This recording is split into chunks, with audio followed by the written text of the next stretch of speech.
కొంచెం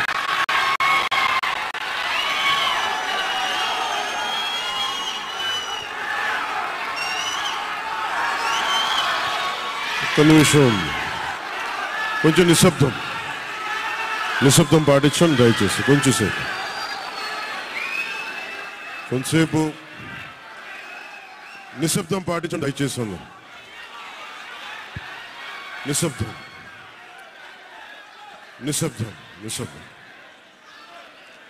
నిశ్శబ్దం దయచేసి. అందరికీ వాల్యూమ్ పెంచండి.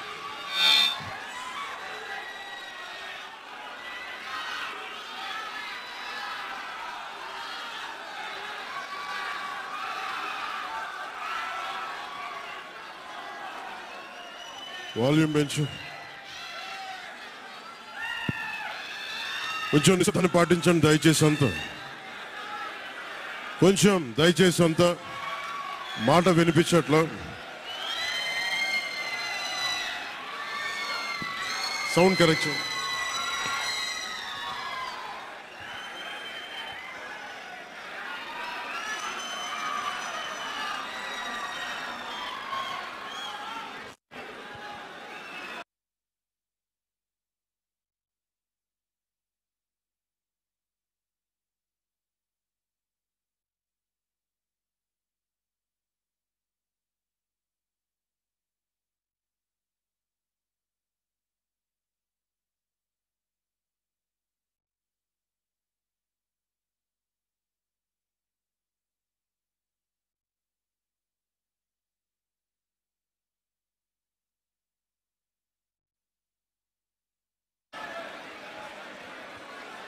దయచేసి అందరూ నిశ్శబ్దంగా ఉంటూ ఈ స్పీకర్స్కి అడ్డం తొలిగితే అధ్యక్షుల వారి స్పీకర్స్కి అడ్డంగా నుంచున్నారు. అందుకనే అందరికీ స్పీచ్ వినపడట్లేదు.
అందరికీ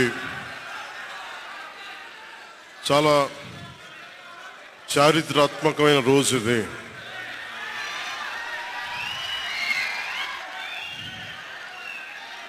చాలా కొంచెం నిశ్శబ్దం పాటించండి దయచేసి నిశ్శబ్దాన్ని పాటించండి అంత దయచేసి. నుంచున్న దయచేసి కూర్చోండి. మీరు వీడియోలు తీయకండి ప్లీజ్. దయచేసి కూర్చోండి. ఏదో ఒకటి చేయండి. మీరు కూర్చోవాలి, ఏదో ఒకటి చేయండి. చాలా ఆంధ్రప్రదేశ్ 5 కోట్ల మంది ప్రజలు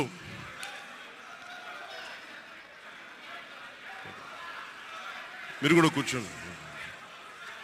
చాలా చారిత్రాత్మకమైన తీర్పిచ్చిన రోజు ఇది. ఏ మాటకైతే మనం కట్టుబడి ఉన్నామో ఆంధ్రప్రదేశ్ ప్రజలకి జవాబుదారీతనంతో ప్రభుత్వం స్థాపిస్తాం, ఏ మాట మీద మనం చెప్పామో కూటమి ప్రభుత్వం ఆ మాటను నిలబెట్టుకుంటుంది. ఈరోజు మీ అందరికీ జనసేన పార్టీ ఆఫీస్ కేంద్ర కార్యాలయం నుంచి, ఈ వేదిక నుంచి ఒకటే చెప్తా ఉన్నాను మీ అందరికీ. వైసీపీ వైఎస్ జగన్ గారు కానీ వారు వ్యక్తిగతంగా నాకు శత్రువులు కాదు. ప్రజాస్వామ్యానికి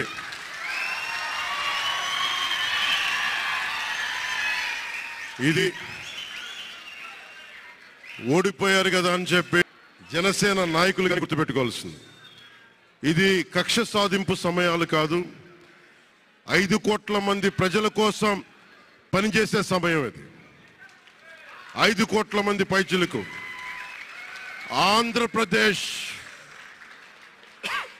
ఆంధ్రప్రదేశ్ విభజన జరిగినప్పటి నుంచి ఈ రోజు దాకా మనం అడుగుతూనే ఉన్నాం. ఆ రోజులు అయిపోయినాయి, ఆ చీకటి రోజులు అయిపోయినాయి. ప్రతి ఒక్కరం బాధ్యతతోటి భవిష్యత్తు తరాల కోసం బాధ్యతని భుజాల మీద వేసుకొని చాలా బాధ్యతాయుతంగా జవాబుదారీతనంతో కూడిన రాజకీయ ప్రభుత్వం, రాజకీయ మనకి ఆలోచన విధానం ఉంటుంది.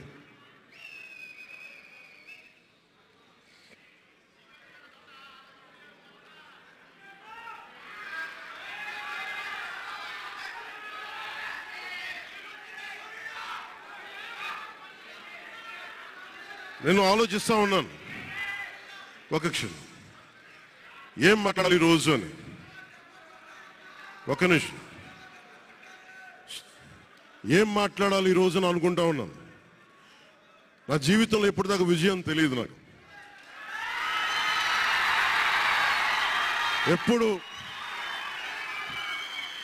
ఎప్పుడు ఒకే ఒకసారి సినిమాల్లో ఉన్నప్పుడు తొలి ప్రేమ అనే విజయం చూశాను.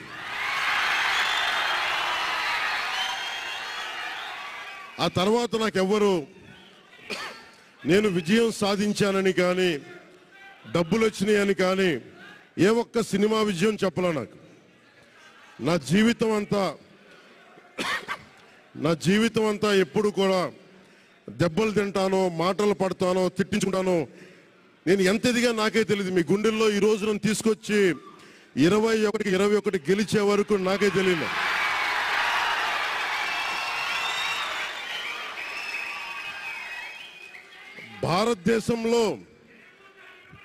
భారతదేశంలో 100కి 100% కొట్టామంటే జనసేన.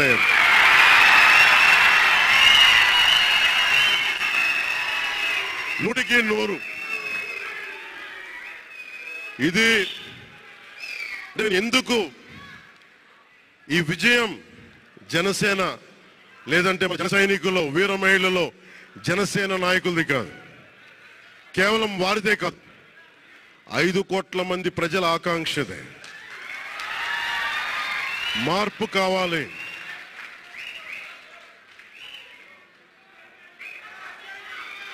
మార్పు కావాలి, పాలన మారాలి. ఇవన్నీ చాలా మంది కోట్లాది మంది ప్రజల ఆకాంక్ష. ఈరోజు ప్రజల తీర్పు. బాబు మీరిద్దరు కూర్చోవాలమ్మా, దయచేసి. నువ్వు పక్కకు వచ్చామ్మా, నువ్వు పక్కకు వచ్చే, నువ్వు పక్కకు రా, నువ్వు కొంచెం ముందుకున్నారా, మీరు కొంచెం ముందుకు రండి అమ్మా, మీ ఒక అడుగులు ముందుకు రండి. మీరు కూర్చొని ఇబ్బంది పడతాం, దయచేసి కూర్చో, దయచేసి కూర్చోవాలయ్యా, మీరు కూర్చోవాలి. మీరు మొత్తం సభ ఆపేస్తున్నారు. మీరు సాగర్ పక్కన, సాగర్ పక్కన. ఇది మనందరికీ చాలా జాగ్రత్తగా ఉండాల్సిన సమయం. ఇది కక్ష సాధింపుల సమయం కాదు. ఇది ఆంధ్రప్రదేశ్ భవిష్యత్తుకి పునాది, బలమైన పునాది వేసే సమయం. అన్నం పెట్టే రైతుకి అండగా ఉండే సమయం ఇది.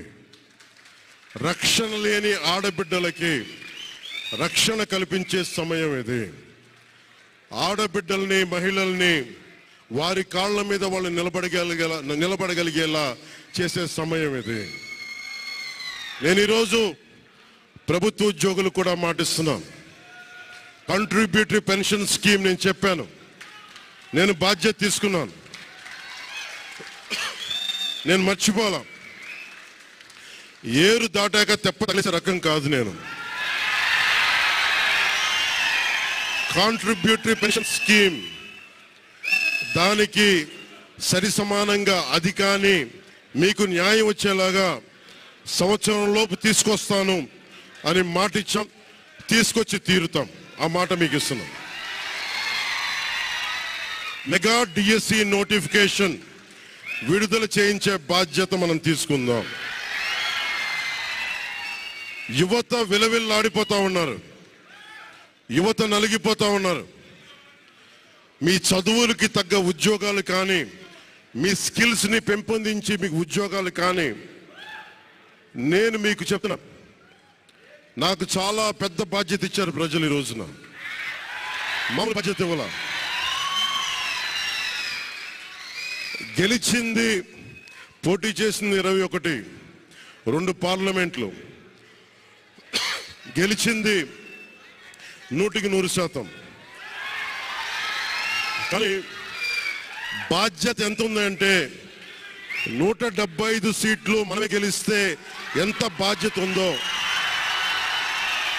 అంత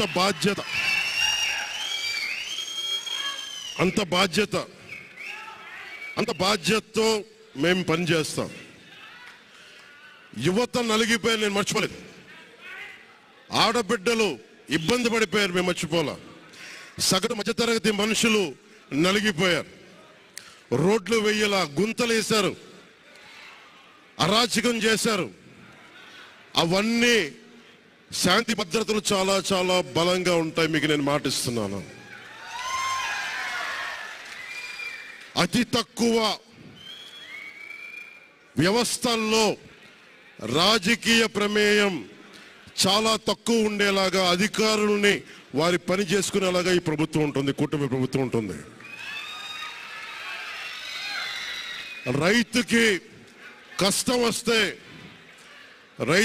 వస్తే హక్కును చేర్చుకునే ప్రభుత్వం తప్ప తిరస్కారంగా చిన్నచూపు చేసే ప్రభుత్వం అవ్వదు మనకి ఈ కూటమి ప్రభుత్వం.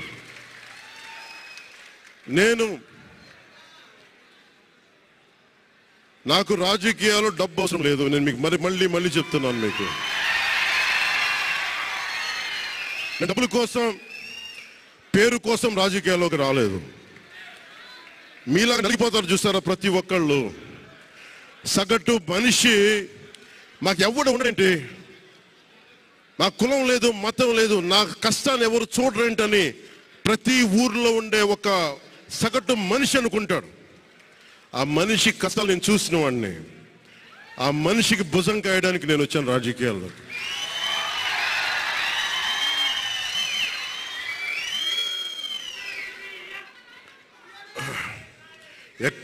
ఒక నిమిషం, ఎక్కడికి ఓడిపోయాను 2019లో. 2019లో ఓడిపోతే నా మానసిక స్థితి ఎలా ఉందో ఆ రోజున, ఈరోజు గెలిచినప్పుడు కూడా నా మానసిక స్థితి అలాగే ఉంది. అంతే ధైర్యంతో ఉన్నా. గెలుపు నాకు బాధ్యత ఇచ్చింది కానీ అహంకారం ఇవ్వలేదు. రాదు. ఇంకా భయం వేసింది. అందరూ నాకు శుభాకాంక్షలు తెలియజేస్తా ఉంటే నాకు భయం వేసింది. ఎందుకంటే ఇల్లు అలకగానే పండగ కాదు ఇది. ఇల్లు అలకగానే పండగ కాదు. చాలా చాలా బాధ్యత కూడుకున్నది. భీమవరం, గాజువాక 2 చోట్ల ఓడిపోయినప్పుడు ఈ రోజున ఇంతమంది ఉన్నారు. ఈ రోజున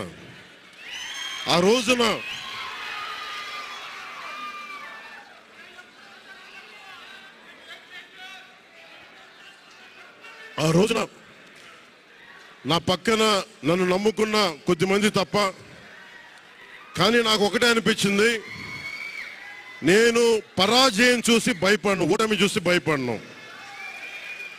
ఓటమి నాకు బలం ఇస్తుంది, ఓటమి నాకు ఉత్సాహం ఇస్తుంది అనుకున్నాను. దేనికంటే నేను ఒకటే నమ్మాను. చిన్నప్పుడు తిరుపతిలో యోగా నేర్చుకుంటున్నప్పుడు ఒకటే నమ్మాను, ధర్మో రక్షితి రక్షిత అని. నువ్వు ధర్మాన్ని నమ్మితే ధర్మం రక్షిస్తుంది అని. ఎప్పుడో ఒక 30 సంవత్సరాలు ఇంకా ముందే 18-19 ఏళ్ళప్పుడు చదివితే ఈ రోజున ధర్మం కోసం నిలబడ్డాం. ధర్మం కోసం నిలబడితే ధర్మం ఈరోజు మనంటే నిలబడింది.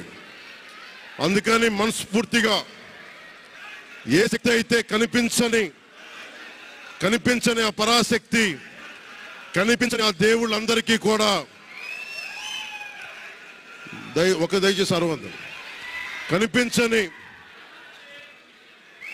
కనిపించని దేవుళ్ళందరికీ కూడా ఈరోజు నేను కృతజ్ఞతలు తెలియజేసుకుంటా ఉన్నాను. మనస్ఫూర్తిగా మీ అందరికీ, పిఠాపురం ప్రజలందరికీ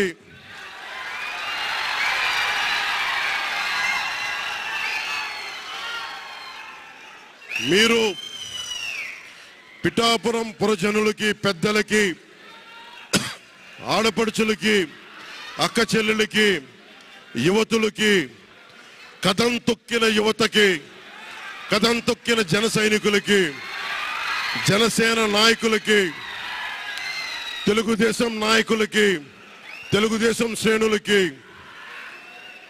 తెలుగుదేశం నాయకులు వర్మ గారికి,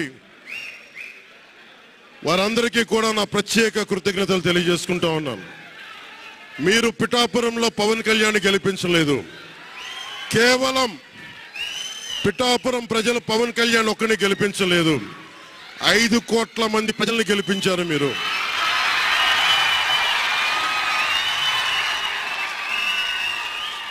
నాకు బలం ఇచ్చారు. ఈరోజు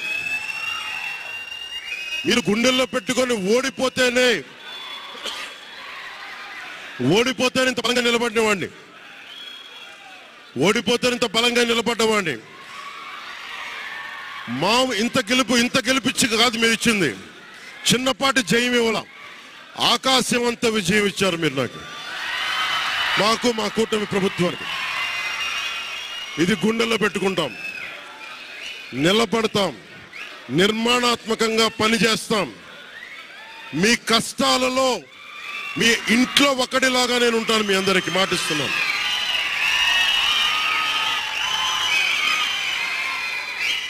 మీ ఇంట్లో ఒక్కడిగా, ఒకటే గుర్తుపెట్టుకోండి, మా ఇంట్లో మా కుటుంబ సభ్యుడు, నాకు కులాలకి, మతాలకి, ప్రాంతాలకి అతీతంగా ప్రతి ఒక్కరూ ఆలోచించాల్సింది, మా ఇంట్లో కుటుంబ సభ్యుడు పవన్ కళ్యాణ్. మా వాడు అసెంబ్లీలో అడుగు పెడుతున్నాడు, మా కష్టాల కోసం మాట్లాడతాడు, మా కష్టాల కోసం నిలబడతాడు అని చేసి చూపిస్తాను. ప్రభుత్వం ఎలా ఉండాలి, అధికార యంత్రాంగం ఎలా ఉండాలి, రాబోయే రోజుల్లో మీకు అందరికీ చేసి చూపిస్తాం. మళ్ళీ ఒక 10 నిమిషాల తర్వాత మళ్ళీ వచ్చి మాట్లాడతాను. చంద్రబాబు గారు వచ్చారు. వారిని కలిసి మళ్ళీ వచ్చి మేము ఇద్దరం మాట్లాడతాం.